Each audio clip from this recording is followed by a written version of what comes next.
राष्ट्रीय कालाहांडी के नेता हुआ करते थे और चंद्रशेखर जी के जिन्हें अध्यक्ष जी कहते थे उनके परम प्रिय थे। उस समय इन्होंने कालाहांडी के गरीबी के भुखमरी के मुद्दे को राष्ट्रीय और अंतर्राष्ट्रीय मुद्दे के उस पर मंच पर पहुंचाया था।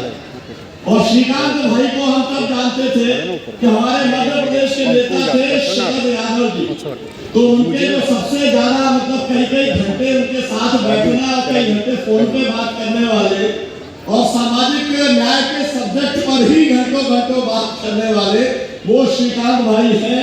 और मुझे लगा कि अभी उनका भाषण सुनने के बाद मैं चुनाव के कैंपेन में गया था, मुझे लगा कि अभी टाइगर अभी जिंदा है, अभी कोई दिक्कत का मामला नहीं है। जस्टिस साहब को बहुत पहले से जानता हूं साथियों। ऐसे समय में जबकि हमारी जुडिशरी, माफ करिएगा, पूरी की पूरी नतमस्तक है, उस समय आप खड़े हैं जनता के साथ में, जनता के मुद्दों के साथ में। तो जस्टिस मोहंती जी है जो कि इसके अध्यक्षता कर रहे हैं, उनको भी मैं बहुत आज उनसे मुलाकात हुई, बहुत दिनों बाद, बहुत अच्छा लगा।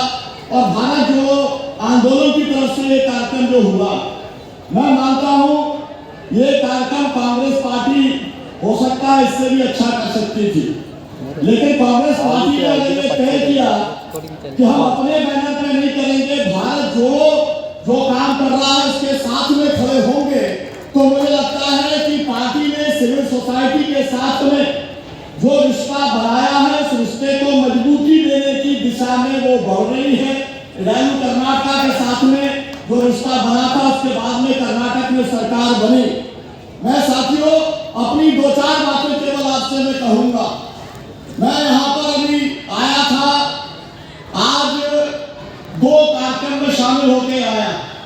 रवि राय जी का जन्म शताब्दी वर्ष शामिल हो रहा शुरू, और रवि राय जी एक सामाजिक न्याय के योद्धा न केवल इस उड़ीसा में रहे बल्कि पूरे देश में उन्हें सामाजिक न्याय के योद्धा के फेस के तौर के अंदर जाना गया।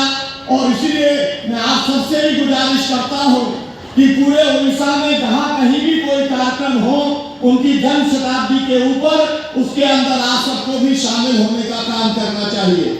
दूसरी आज की महत्वपूर्ण बात यह है कि आज संयुक्त किसान मोर्चे का जो 380 दिन का आंदोलन चला था, जिसमें 750 किसान शहीद हुए थे, उसके आज 5 वर्ष पूरे हो रहे हैं। उसको लेकर भी यहाँ पर एसकेएम का और सेंट्रल ट्रेड यूनियंस का यहाँ पर धरना था, जिसके अंदर मैं आमंत्रित था, वहां से होकर के मैं आया हूँ। मेरा कहना साथियों ये है, संविधान हमारा राष्ट्रीय ग्रंथ है। मैं आप लोगों से पूछूंगा कि आखिरकार मैं अगर ये पूछूं कि कितने लोगों के घर पर संविधान है, तो शायद जवाब देना मुश्किल पड़ेगा।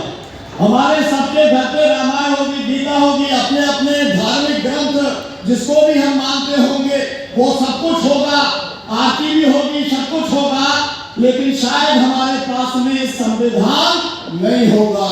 मुझे ऐसा लगता है, जो अभी एक बहन है वो बता रही है कि उनके पास में संविधान है। जी आप तालियां बजाइए बहन के लिए जो संविधान हाथ में लेके चलती है। एक राहुल गांधी हाथ में लेके चलते हैं, दूसरी ये बहन मिल गई यहाँ पर जो हाथ में लेकर के उसे चलती है, बहुत अच्छी बात है।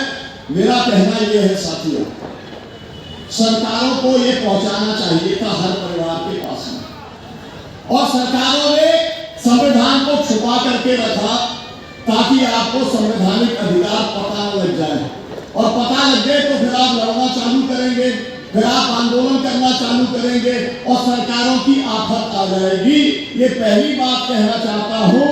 तो अब संविधान तो शायद उतना संसाधन हमारे पास नहीं होगा, लेकिन यहाँ पर जो लीडरशिप बैठी है, अगर वो ये तय कर दे, जो बात का जिक्र अभी यहाँ पर किया गया, हर घर में उड़ीसा के हम संविधान का प्रस्तावना पहुंचाने का काम करेंगे, एक तरीके का गिफ्ट देने का काम हम करेंगे इस भारत जोड़ो की तरफ से या कांग्रेस की तरफ से या इंडिया गठबंधन की तरफ से, जो भी संभव हो। लेकिन मुझको लगता है कि ये काम करना बहुत जरूरी है। मैं दूसरी बात आपसे कहना चाहता हूं, साथियों, जब संविधान बन रहा था तब एक सवाल आया कि जो लोगों के मूलभूत आवश्यकता है, मतलब right to food, right to employment, right to health, मतलब ऐसे जो मूलभूत अधिकार हैं, या ये मैं कहूं कि न्यूनतम आवश्यकताएं जो हैं, उसको फंडामेंटल राइट में शामिल किया जाना चाहिए। जब ये बहस हुई तो उस बहस के अंदर ये कहा गया कि हमारे पास में संसाधन नहीं है। मैं आपसे ये कहना चाहता हूं, यहाँ पर जो मंच है मैं उससे कहना चाहता हूं कि अब ये बात को आगे बढ़ाने की जरूरत है। हरचरण जी, अगर यहाँ से ये बात जाती है कि हम आज 50 लाख करोड़ का बजट है, आज देश में संसाधनों की कोई कमी नहीं है, अगर थोड़ी मोड़ी कमी है तो 2 या 5% कॉर्पोरेट पे टैक्स लगा दो, इनहेरिटेंस टैक्स लगा दो, तो इतना पैसा आएगा कि खर्च करने की आपको बजट में गुंजाइश नहीं मिलेगी। तो पैसे की दिक्कत नहीं है, लेकिन जो न्यूनतम आवश्यकताएं हैं इस देश के अंदर, उनको फंडामेंटल राइट के अंदर संविधान में शामिल किया जाना चाहिए। इसके लिए एक बड़े आंदोलन चलाने की जरूरत है। जो एक सामाजिक न्याय यात्रा की बात की गई, जो एक संविधान बचाओ यात्रा, तो इस समय तो बचाने की बात है, चौतरफा हमला हो रहा है। आप ये सोचिए कि अगर कोई एक बहुत बड़ा फिल्म प्रोड्यूसर डायरेक्टर है, उसने बाहुबली से लेकर के RRR कई फिल्में बनाई, बहुत हिट फिल्में बनाई, उसने वाराणसी में बजरंगबली के ऊपर कुछ टिप्पणी कर दी, उस पर FIR दर्ज हो गई, और एक जगह नहीं हुई, 40-50 जगह हो गई। कहीं पे वानर सेना ने कर दी, कहीं हिंदू सेना ने कर दी, कहीं बजरंग सेना ने कर दी। मतलब यह है, और कल ही एक फैसला आ गया, एक सैनिक अफसर ने किसी पूजा स्थल पे जाकर के पूजा करने से इनकार कर दिया, तो अभी हमारे जो नए चीफ जस्टिस बने हैं, उन्होंने कहा कि इसके ऊपर कार्रवाई होनी चाहिए, इसमें अनुशासनहीनता की है। मैं आपको ऐसे तमाम सारे उदाहरण बता सकता हूं, जिसके आधार पर मैं कह सकता हूं जो सरकारें काम कर रही हैं, वो सरकारें संविधान विरोधी काम कर रही हैं। अगर वो संविधान विरोधी काम नहीं कर रही होती तो इस देश में रोजाना 35 किसानों की, 86 की आत्महत्या नहीं होती।